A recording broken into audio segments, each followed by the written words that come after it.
नमस्कार साथियों, जय हिंद।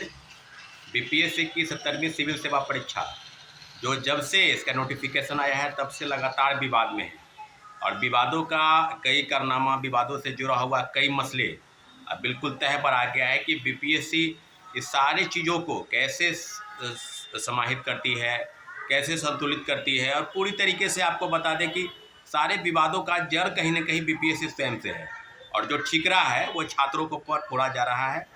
17वीं सिविल सेवा में परीक्षाएं हुई आयोजित और आपने देखा होगा कि 4,80,000 परीक्षार्थियों में से लगभग 12-13 हज़ार परीक्षार्थी ऐसे थे जिनके परीक्षाओं को लेकर जिनको कंडक्ट कराने में असमर्थ रही।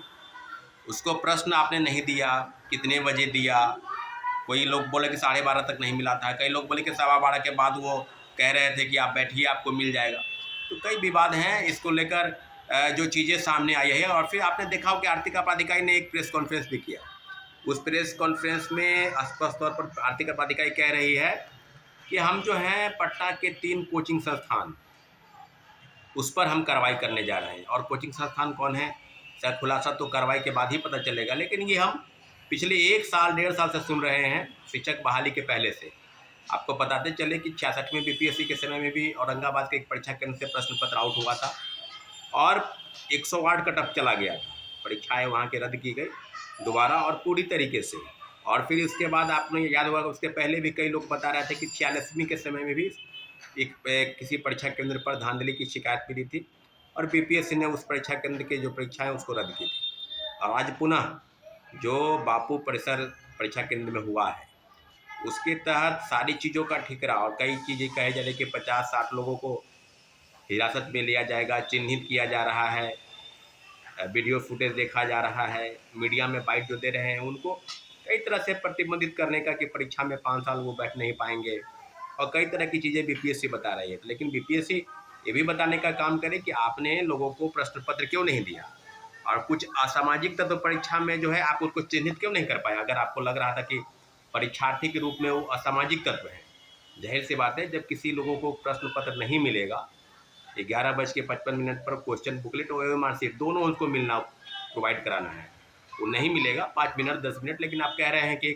सुनियोजित तरीके से कौन ये चाल चल रहा है सारे मसलों पर बीपीएससी में धांधली सेटिंग हो। और जो आर्थिक अपराधिकारी की टीम और जो एडीजी लॉ एंड ऑर्डर जो है कुंदन कृष्णन कह रहे थे कि छात्रों और अभिभावकों को बिल्कुल हम आश्वस्त करते हैं कि परीक्षा आगामी कई परीक्षा और पिछले 10 वर्षों में पिछले अगर बात की जाए तो 10 परीक्षाओं के प्रश्न पत्र लीक, इसमें शिक्षक बहाली के 2, बीपीएससी के 2, सिपाही भर्ती, दरोगा, इन्फोर्समेंट और कई परीक्षाओं, अभी हाल में ही स्वास्थ्य समिति के परीक्षाओं कई परीक्षाओं के बारे में कई लोगों पर कार्रवाई करने की बात कर रहे हैं। कभी रंजीत रजक का नाम आता है, कभी आपको सिकंदर यादवेंदु, कभी संजीव मुखिया। और मुझे लगता है कि कई कई चीज़ों पर बीपीएससी को, सरकार को, आर्थिक अपराधिकारी को कई चीज़ें सब कुछ पता है कि आखिर कौन सरगना है, परंतु कार्रवाई के नाम पर जो ठिकरा है और छात्रों अभ्यर्थियों को गुमराह करने का जो जिम्मा है वो आयोग स्वयं से ले ली है। तो इस सब को ध्यान में रखते हुए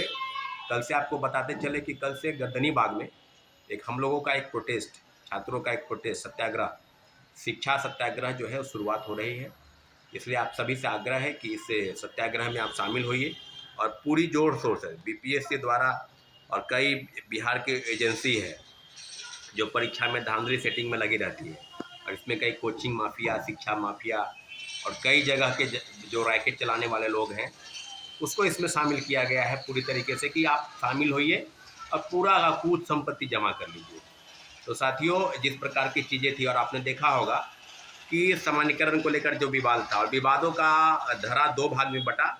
कुछ शिक्षक जिनको आप रंगा सियार, गुरु घंटाल आदि कह सकते हैं, उन्होंने इस आंदोलन को अपने फेवर में करने के लिए इसको 2 भागों में बांटा और पूरी तरीके से जो नाटक और नौटंकी था उनका आपके सामने, हम लोग के सामने, शिक्षकों के सामने, छात्रों के सामने उनका जो एक अलग रूप है वो दिखाई दे दिया कि बिल्कुल वो सामान्यीकरण के पक्ष में थे और नाटक करने के, क्योंकि जो प्रोटेस्ट बुलाया गया था वो छात्रों का प्रोटेस्ट था और प्रोटेस्ट को एक अलग रूप रंग देने का उन्होंने प्रयास किया। पूरी तरीके से क्रेडिट लेने का जो होड़ था वो क्रेडिट लेने का प्रयास कर रहे थे। उसका भी जो है पूरा डाटा, पूरा खाका जो है खिंच गया है कि क्या आगे होगा। लेकिन इतना ज़रूर है कि छात्रों अभ्यर्थियों को कोई गुमराह नहीं कर सकता है। छात्र अभ्यर्थी बिल्कुल समझ रहे हैं कि हमारी जो डिमांड है, जो 2 डिमांड को लेकर प्रयास था कि डेट को एक्सटेंड करना चाहते, क्योंकि जो प्रोटेस्ट के दौरान लोगों को चोट लगी, सैकड़ों अभ्यर्थी छात्र छात्राएं घायल थे, किन्हीं के पैर में चोट लगा था, किन्हीं के हाथ में, और कई चीज़ें थी कि एक मन में जो दिमाग में जो उपापोह की स्थिति थी सामान्यकरण को लेकर, कि बीपीएससी ने कोई नोटिस जारी नहीं किया। कभी मल्टीपल सेट क्वेश्चन जिलों में भेजने की बात कर रहे थे, कभी वो कह रहे थे कि हमने मीडिया से बात के क्रम में हमने कह दिया है कि सामान्यकरण लागू नहीं होगा। तो हम लोग तो एक प्रेस नोट चाह रहे थे कि आप एक लिखित आश्वासन छात्रों अभ्यर्थियों को दे दीजिए हम लोगों को, बात बाकी प्रोटेस्ट के कोई मतलब नहीं है, लेकिन आपने नहीं दिया। और दिया कब? प्रोटेस्ट के बाद, जब सैकड़ों छात्र छात्राएं घायल हो गए। दूसरे तरीके से बीपीएससी के सर्वर डाउन की वजह से भी जो प्रॉब्लम आई, फॉर्म कम फिलअप हुआ, आपको पता चले कि 4,83,000 ही फॉर्म फिलअप हुए, और उसके बाद किस तरह की चीज़ें सामने आई। आपने कहा कि अंतिम समय में नहीं था सर्वर डाउन, नहीं, पूरा जो चीज़ है, पूरा जो ठीक रहा है वो छात्रों अभ्यर्थियों के ऊपर ही फोड़ा जाएगा। ये बीपीएससी की तरफ से तैयारी चल रही है। सारे चीज़ों को ध्यान में रखते हुए छात्र अभ्यर्थी एकजुट होकर सत्याग्रह करने के लिए तैयार है। शिक्षा सत्याग्रह हम लोग की बात है, और जो ट्विटर का कैंपेनिंग चलेगा उसके लिए भी बढ़ चढ़ कर हिस्सा लेना है साथियों। तो आप लोगों का स्वागत है, बिल्कुल आप लोग आइए और अपनी लड़ाई के लिए एकजुट होकर सरकार के समक्ष लोकतांत्रिक तरीके से अपनी लड़ाई लड़नी है, बैठना है, और सरकार से आग्रह करना है कि जो धांधली सेटिंग इस प्रदेश में, इस देश में परीक्षा माफिया, शिक्षा माफिया, कोचिंग माफिया मिलकर कर रहे हैं, वो बिल्कुल जायज़ नहीं है। इसको ख़त्म किए जाने की ज़रूरत है। कानून भले ही बना है, लेकिन कानून जो है वो सिर्फ कागज़ में ही ना रहकर ज़मीनी हकीकत से कितना वास्ता है, इसको देखने की ज़रूरत है। निश्चित रूप से हम लोग की लड़ाई लंबी है, हम लोग एकजुट होकर आखिर अपनी लड़ाई को लड़ेंगे। ठीक है साथियों, धन्यवाद, जय हिंद।